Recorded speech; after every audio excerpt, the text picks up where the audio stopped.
On the Record this week. A push across party lines to make your life more affordable. Here in Georgia, we don't just talk, we act, and we also deliver. It really is not a partisan issue. It was just that we could provide relief for Georgians here. Lawmakers at the state capitol working together to lower fuel prices for Georgia drivers. Locked out and cut off. City leaders in a small Georgia town holding back critical services to an ICE detention facility. We're digging into their fight for answers from the federal government.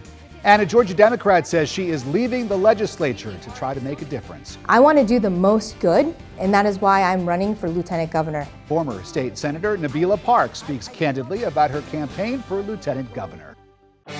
Now, from Atlanta News First, the issues that matter to you. This is On the Record. This week, Georgians finally about to get some relief at the pump.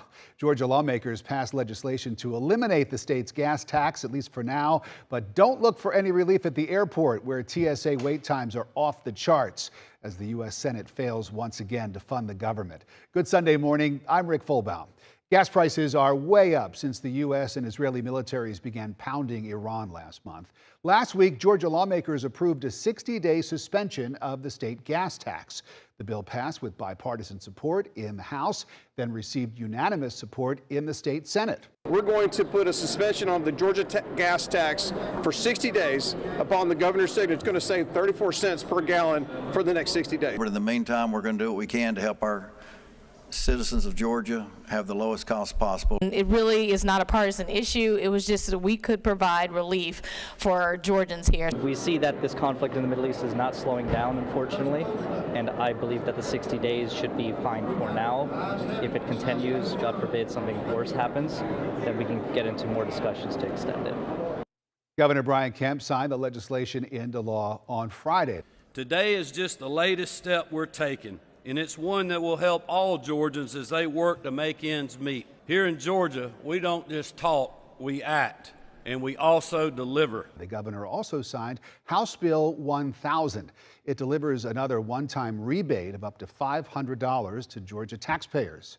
Meantime, in Washington, lawmakers battling over the Trump administration's immigration policies failed again to end the partial government shutdown.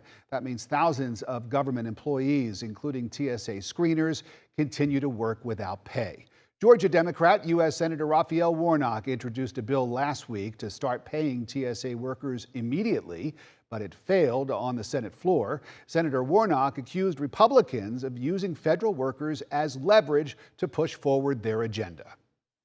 I think it's simply wrong for my Republican colleagues to use these hardworking Americans as leverage, as pawns, in what they are presenting as a false choice to the American people. The time is always right, Dr. King used to say, to do what's right.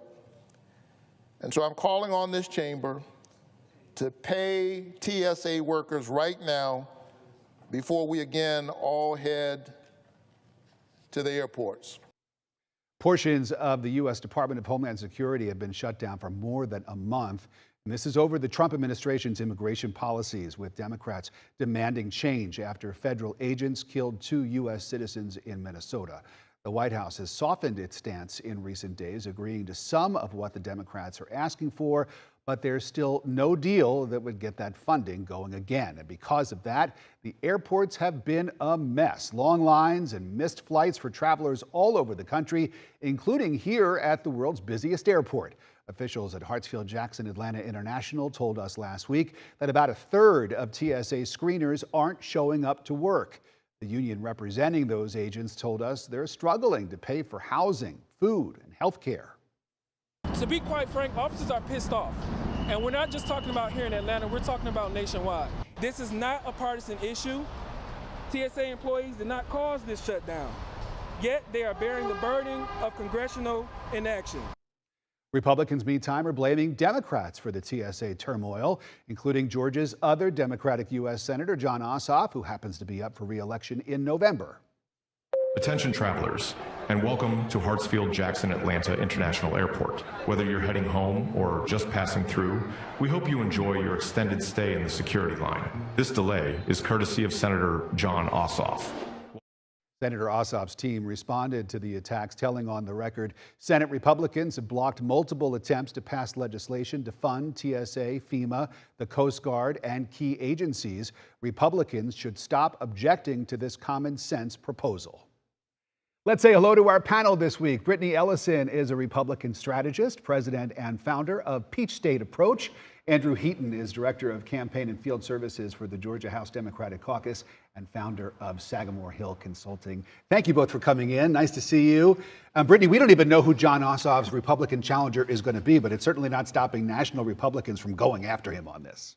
Well, here's the thing. Jon Ossoff has been siding with the Biden-era policies for however long, so that's why. Regardless of who's going to be the nominee for the Republicans, we know Jon Ossoff has been siding with that. He's not one to want to, close the borders. He's not one to want to give these policies a chance. So he's the reason why we're... He's the reason why we're where we are right now, yes, according absolutely. to Republicans. So, Andrew, Democrats apparently feel like they've got a winning issue here, at least when it comes to immigration. The last government shutdown was over Obamacare subsidies. And trying to extend those. So Democrats are willing to shut down at least portions of the federal government over policies where they think that they have public opinion on their side. It's true. Public opinion is on their side in the sense that the public is upset with what they've seen out of the way ICE is operating and handling itself as an agency over the last several months, and essentially since the Trump administration took over. And what the Democrats in the Senate are saying is we need to have a reexamination of ICE's funding, what's going on there. And they have offered numerous opportunities for the Republicans to fund all of these other agencies. Just last week, 5 different bills, 5 different opportunities. They've said we will fund FEMA. We will fund, the Coast Guard. We will fund TSA. We will get these agencies up and running. Let's take ICE off the board and let's continue to have more negotiations and more discussion about this. It's the Republicans, knowing that they don't want ICE to be standalone because of the current unpopularity. They want it tied to those things. And so they are holding ICE, they are holding TSA and the other agencies hostage to get what they want on ICE. Brittany, we know that Americans voted for President Trump for another term because they wanted the border closed. That was clear in the last election. But after watching what's gone on in Minnesota and elsewhere around the country, it does seem pretty clear that maybe they didn't want it to go down exactly the way that it is. And now we're reporting that the White House is softening its stance a little bit. Is this an admission that change is needed when it comes to enforcing these immigration policies that Americans clearly voted for? Absolutely not. Here's the thing. ICE is already fully funded through 2028 through the One Big Beautiful Bill. And so for Democrats to say, they want to come to the table and they want to fund all these things, that's simply not true. And I think Americans voted overwhelmingly to deport illegal immigrants. And so we had some isolated, unfortunate incidents, and we know that. But this was fueled by Democrats and their, social media posts and their unnecessary fueling of these hatred towards ICE agents. And so for Democrats to say that we need to unmask these ICE agents and we need to go after them and that sort of thing, that's unreasonable. I don't know if you guys know this, but we've had an 8,000% increase of death threats on ICE agents. And we've had a 1,300% increase on assaults on ICE agents. And so I think what Democrats are asking for in their proposals are unreasonable. Andrew, these shutdowns are becoming almost like commonplace now. We mentioned the last shutdown over Obamacare. Now we've got a partial shutdown over this. I mean, is this what the founders had in mind? Maybe not to the degree or the way that it's playing out, but let's be clear, this kind of back and forth gridlock has been a part of Congress since our founding in numerous ways. I mean, let's not forget in the 1830s and 40s, fistfights and weapons being pulled on, in the Capitol were not uncommon. So this kind of debate is still somewhat living up to the ideals of what the founders had. We are supposed to have full-throated discussions and full-throated, but you're right. At a certain point, something has to give, and we do have to come to some kind of agreement. And I hope the Republicans will stop holding the other agencies hostage to get what they want on ICE. Andrew, Brittany, please stand by, both of you. Still ahead in our next half hour, another Georgia Democrat resigns from the state legislature. The state Senate is the most extreme chamber right now. Anti-immigrant legislation, anti-woman legislation, and we have to stop that. Nabila Parkes goes on the record about her campaign for lieutenant governor. And months before the midterms, President Trump pushes lawmakers to change the way you vote in Georgia and across the nation. The biggest thing coming up is a Save America Act in the Senate. And the only people who would want not to have that are people that want to cheat. It's very, very simple. We can't let that happen.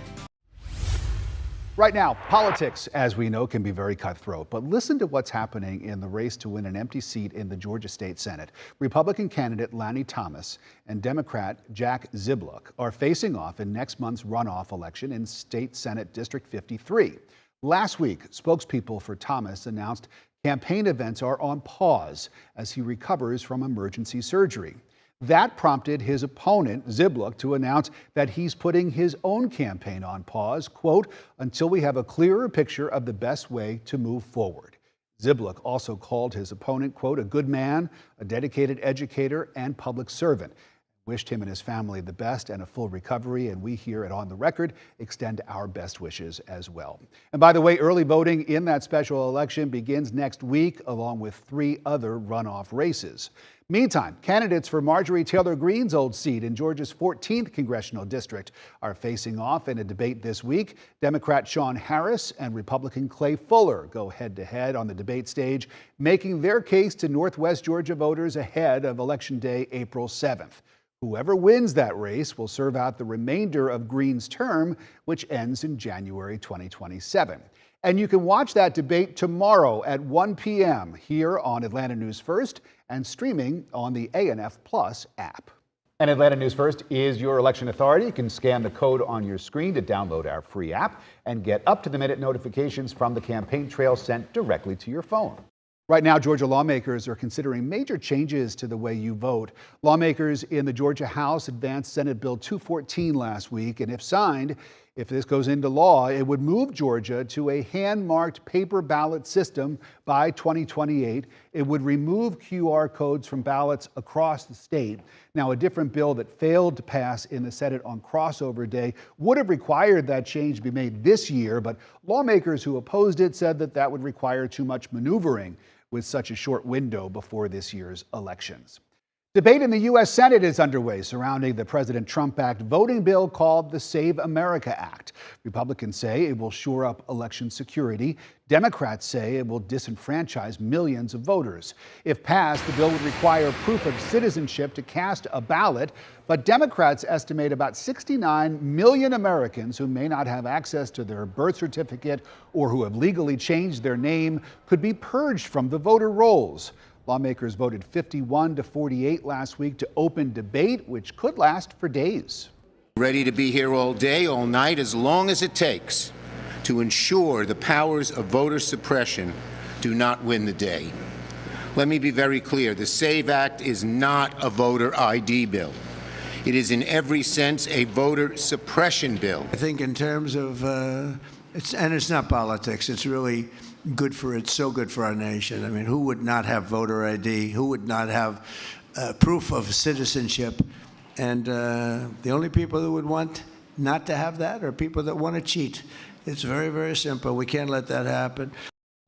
Political science professor and Atlanta News First political analyst Dr. Ben Taylor joins us now on the record. Good to see you as always. So this is a bill, the Save America Act. President Trump, as we just heard, says it's crucial for our democracy. And he says that unless this gets passed in Congress, he's not going to pass or sign any other legislation until that happens. Why does he feel so strongly about this? Well, he feels strongly because President Trump has, for as long as he's been on the scene in American politics, said that there's rampant voter fraud, without evidence, I should point out. And so that's sort of his stated reason. But the other component of this is that he said he's not going to sign any more bills, and so that sounds like it's going to stop the goings of government. But importantly, it wouldn't. If the House and Senate both pass a bill and it goes to the president's desk, it becomes the law automatically in 10 days, whether he signs it or not.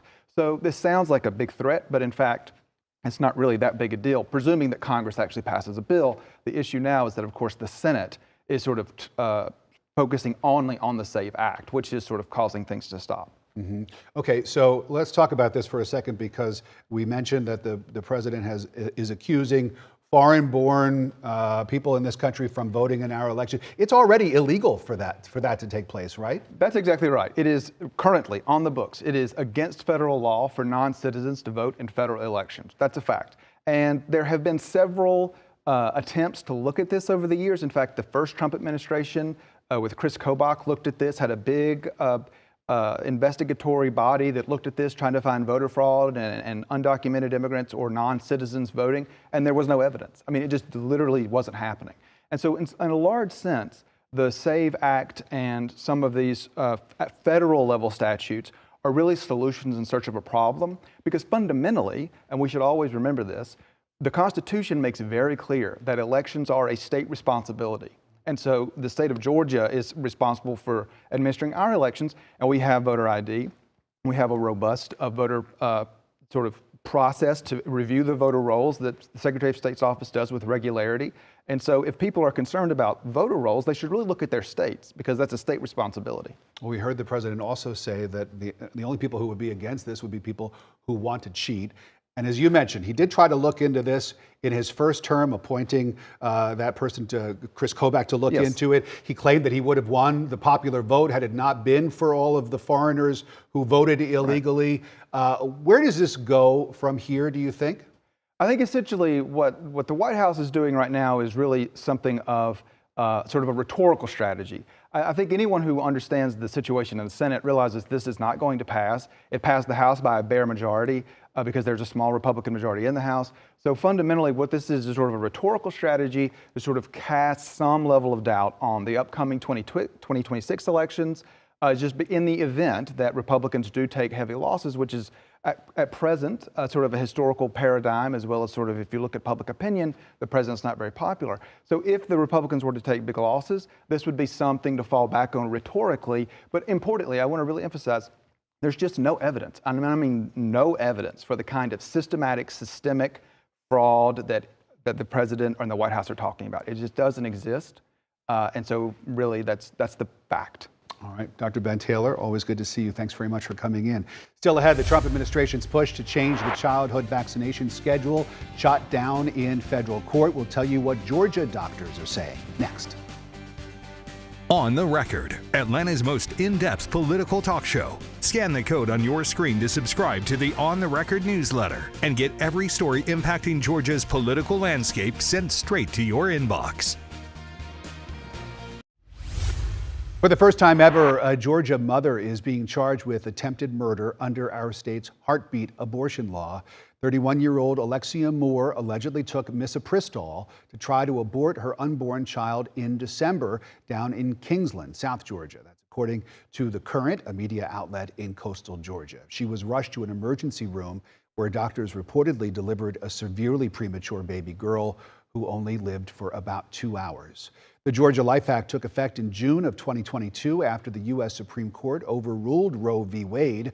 The law says, quote, no abortion is authorized or shall be performed if an unborn child has been determined to have a detectable human heartbeat. That happens at around 6 weeks of pregnancy. Meantime, Moore, who is a veteran, remains in jail awaiting her arraignment. Changes to federal vaccine policies now struck down in court. A federal judge temporarily blocking U.S. Health Secretary Robert F. Kennedy Jr.'s remaking of a major vaccine advisory panel and putting a pause on major changes to the childhood vaccine schedule. The Boston area federal judge said Kennedy likely violated federal law when he fired all 17 members of Atlanta-based CDC's Vaccine Advisory Committee, replacing them with his hand-picked members. Kennedy is a longtime vaccine skeptic.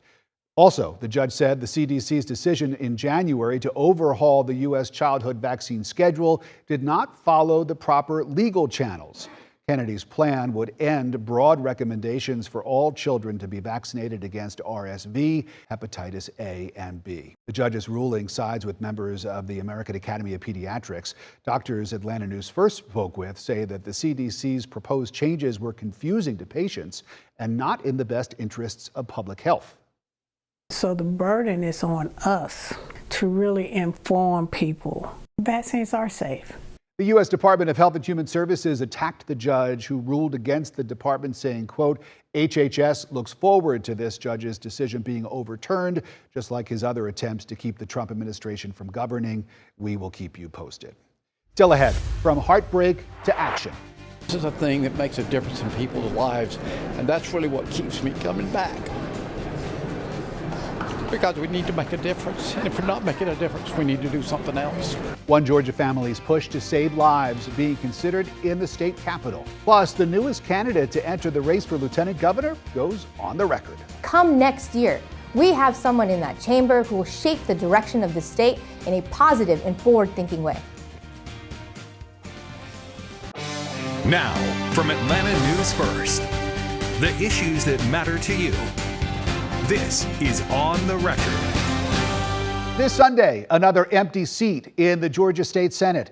A Georgia lawmaker is leaving her seat in the legislature and setting her sights on a statewide campaign. We're glad you're with us. I'm Rick Fulbaum. Democrat Nabila Parkes says that she is fighting to make life more affordable for Georgians. She launched a bid back in January to become Georgia's next insurance commissioner, challenging incumbent Republican John King, but then pulled a 180 and jumped into the race for lieutenant governor.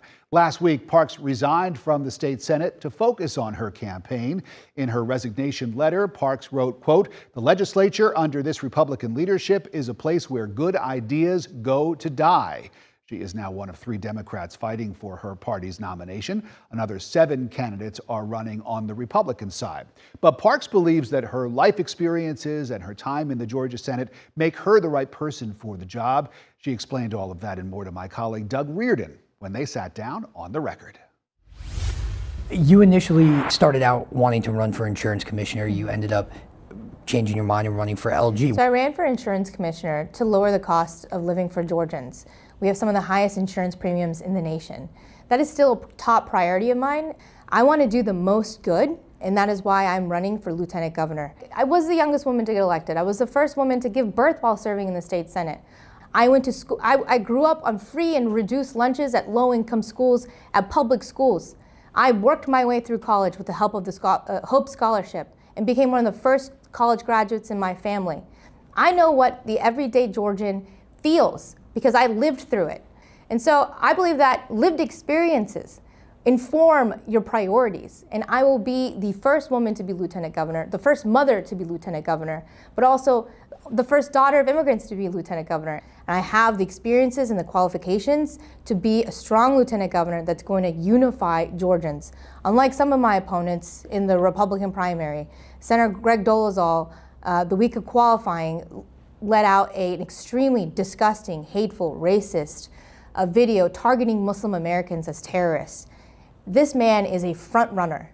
He cannot be the next lieutenant governor. You know, you mentioned Senator Dolezal's campaign ad. You know, it included elements of, you know, the potential threat of Sharia law coming to Georgia. It showed things like suicide bombings, which is, of course, a big trope when it comes to Muslim Americans. You were the first Muslim woman elected to the Georgia State Senate. Yes. You know, that must have been very difficult for you to see. Yes, it was extremely jarring. I saw it on the Senate floor on my phone.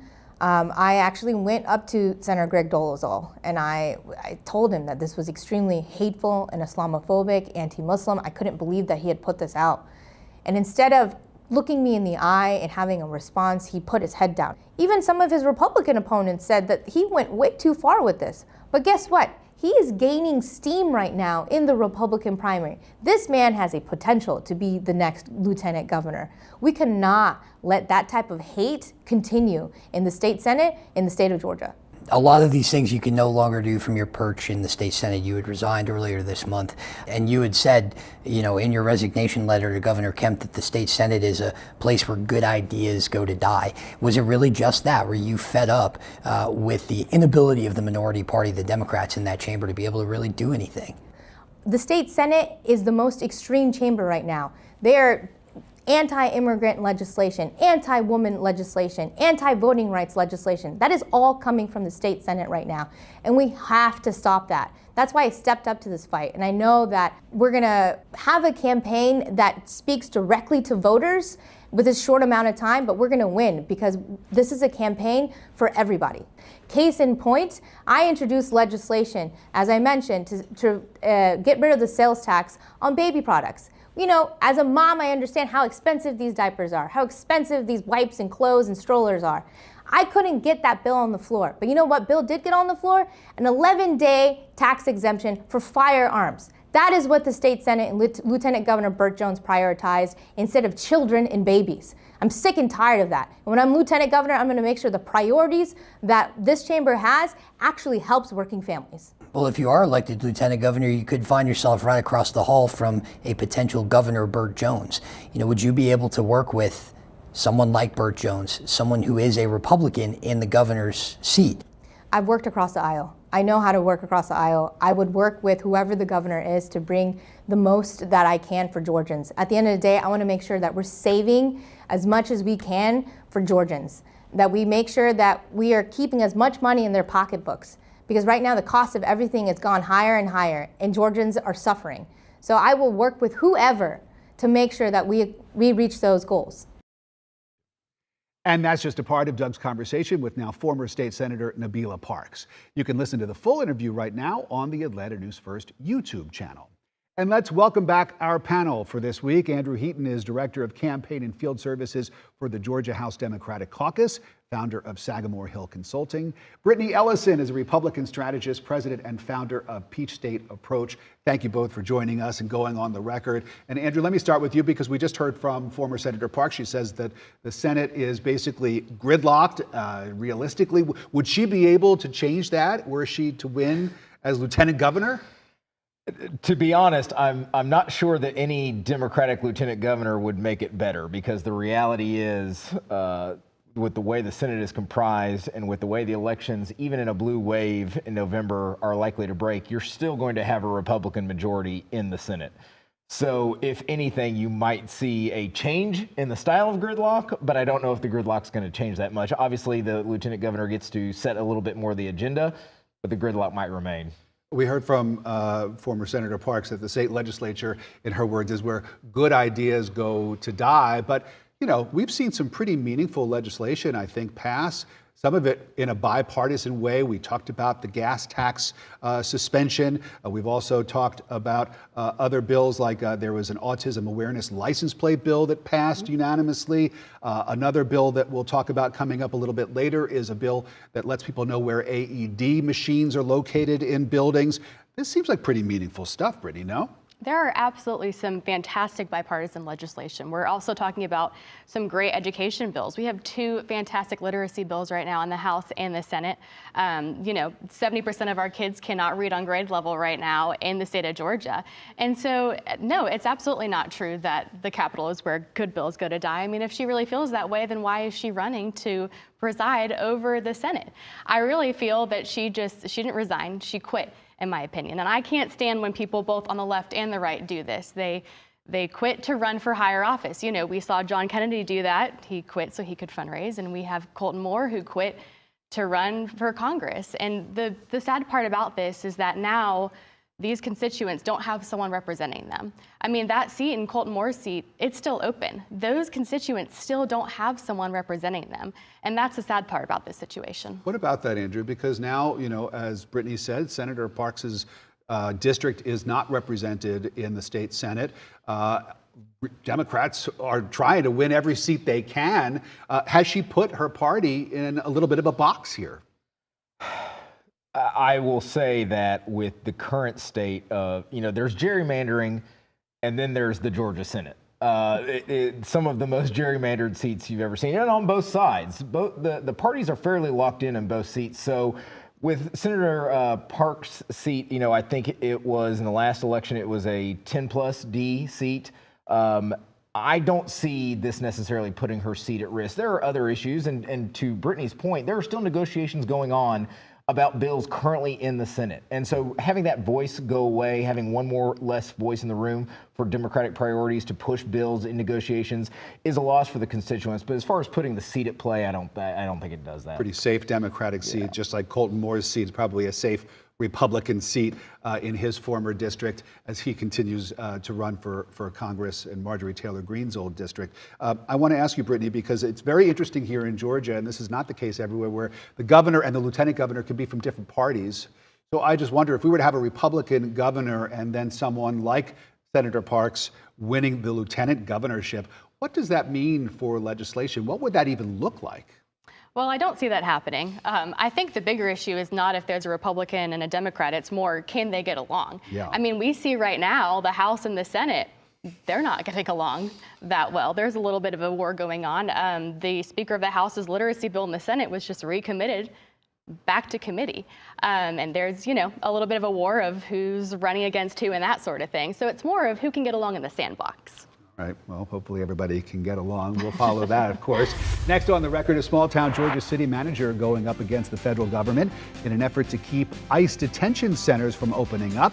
We'll have the latest from Social Circle. Happening now, a Georgia community restricting resources at the site of a future ICE detention facility.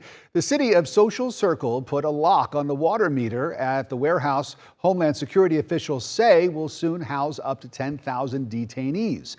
The city manager told Atlanta News First they'll continue to cut off water to the warehouse until ICE shows them how water and sewer services at the facility will be used without impacting service to the city. Documents from Homeland Security show the agency is pointing to previous plans for a new wastewater treatment plant to keep up with the increase in demand. Meantime, in Cobb County, city leaders in Mableton are saying no to ICE detention centers, at least for now. The city council approving a 2-year moratorium, meaning no action on any potential facilities during that time. City leaders say the pause will give them time to review local policies and prepare for any future proposals. And right now, an Atlanta city leader wants to block ICE detention facilities inside city limits. District 2 council member Kelsey Bond introduced the resolution at last week's council meeting. The measure outlines the city of Atlanta's opposition to offering property tax breaks or other financial support for ICE warehouses. Councilmember Bond said the resolution is meant to show Atlanta's commitment to standing with immigrant communities. In a statement, Bond said, quote, the expansion of ICE facilities into Atlanta would pose a direct risk to community safety and would represent a dangerous federal overreach. And we're back with our panel. So, Brittany, when it comes to these detention centers, how much attention needs to be paid to the communities that are being proposed as the sites for them? Is there enough attention being paid to that? I think the communities absolutely have the right to ask these questions. I mean, look, this center is supposed to house 10,000 detainees and employ 2,500 people. Well, the city of Social Circle only has about 5,000 people in it. So their question was, is this even feasible for our city? Can the infrastructure hold it? And that's a completely fair question to ask. Mm-hmm. So what do you think, Andrew, about some of the measures that are being taken in Mableton, in the city of Atlanta, the way that some of these jurisdictions and municipalities are trying to basically stop this from happening, or at least to get some more answers before letting these detention facilities open up? Yeah, it's an open question that I think we're going to see a lot of court cases play out over the next year or so around this. On the one hand, you've got federalism trumping a lot of these local ordinances, and the courts have tended to decide when laws and specific, actions taken specifically targeting the federal government or federal facilities, the courts have tended to favor the federal government. But on the other hand, when you have general ordinances, when you have general applicability, laws that cities and counties pass, and the federal government is violation of those tend to side on the favor of the communities. And what we're seeing in Social Circle specifically is they're saying, no, you're going against what this area is zoned for. We don't have the capacity. We don't have, you are going to drain our water in a month. So I think you're going to see a mixed battle where some of these instances of specifically targeting the federal government and ICE may go towards the federal government, whereas some of these general zoning issues and infrastructure issues may play out in favor of the communities. We're not necessarily talking about deep blue districts here. I mean, Walton County went 72% for President Trump in the last election. Nobody seems to want these immigration detention facilities in their backyard. I don't think it's necessarily the policy. Walton County, you're right, went over 70% for President Trump. They voted for this policy. They want the immigrants, the illegal immigrants, deported. They want that. They're just saying, hey, we need to think about this from a better approach. The locals need to be listened to. We need a study. We need this to be feasible, and we need to be heard. And I think that's completely fair. Do you think that the administration is answering these questions and facing these issues head on the way that they should? Maybe they need to slow down a little bit. But hey, I've got a solution for this. Let's take a play from Governor DeSantis. 2 words, Okefenokee Swamp. There's a solution.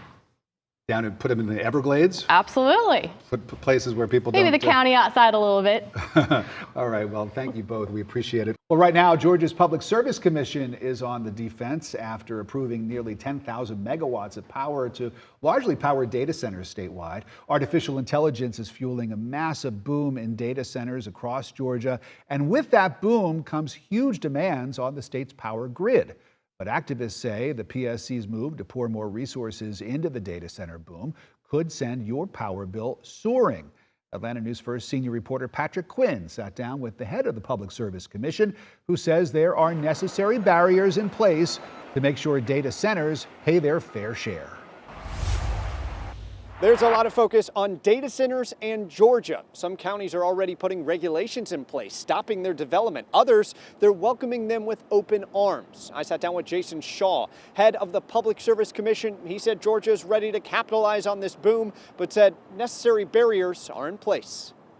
I call it the #1 issue of our current day and time here in Georgia and across the country. Data center development is top of mind for Georgia Public Service Commission Chairman Jason Shaw. He and the 5-member elected board, which regulates Georgia's public utilities, in December unanimously awarded Georgia Power with 10,000 megawatts of power, largely for data centers, a move that's garnered a lot of criticism. The people say nay! Nay, nay, nay! Opponents were escorted out ahead of the PSC vote, and last month 2 new Democratic commissioners appealed to reconsider the approved grid expansion, 58% of which will be natural gas, 42% battery and solar. That effort was blocked.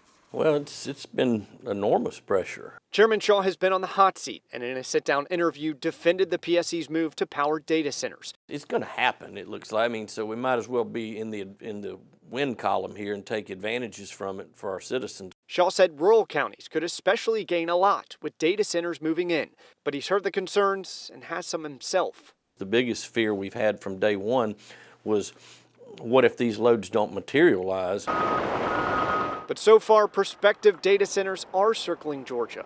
According to PSC staff, in the last 3 years, the number of prospective large load companies like data centers has quadrupled to more than 69,000 megawatts of potential projects. We're still seeing that number of projects continue to increase, but we know that at some point it's going to level off and it's going to slow down. If and when this bubble pops, Shaw stressed the state has guardrails in place to help ensure everyday Georgia Power customers are not on the hook.